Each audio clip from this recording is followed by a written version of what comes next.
மாமு பிரியாணி. இங்கே பார்த்தீங்கன்னா சிக்கன், பீஃபு எல்லாமே இங்கே இருக்குது. இதில் ஸ்பெஷல் பார்த்தீங்கன்னா பீஃப் பிரியாணி தான் இங்கே ஸ்பெஷல். இது வந்து எல்லா யூடியூபராலும் இது ரிவ்யூ பண்ண. ஹலோ கைஸ், இது ஈஸ்ட் தாம்பரம் பாரத மாதா ரோட்டில் இருக்க மாமு பிரியாணி.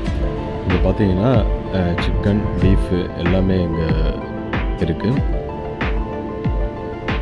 இதில் ஸ்பெஷல் பார்த்தீங்கன்னா பீஃப் பிரியாணி தான் இங்கே ஸ்பெஷல்.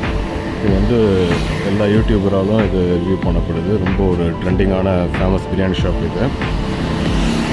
டேஸ்ட் வந்து அவங்க விறகு அடுப்பில் செய்யறதுனால டேஸ்ட் நல்லாயிருக்கும். இந்த ஷாப்போட லொக்கேஷன் நான் வந்து ஷேர் பண்ணுறேன். நீங்கள் இந்த சைடு வந்தீங்கன்னா ட்ரை பண்ணி பாருங்கள். நல்ல டேஸ்டியான பிரியாணி இது. மதியம் ஒரு 12:30க்கு இருக்கும் ஷாப்பு. ஒரு மேக்ஸிமம் 2 or 2:30 வரைக்கும் இருக்கும். தேங்க்ஸ் ஃபார் வாட்சிங்.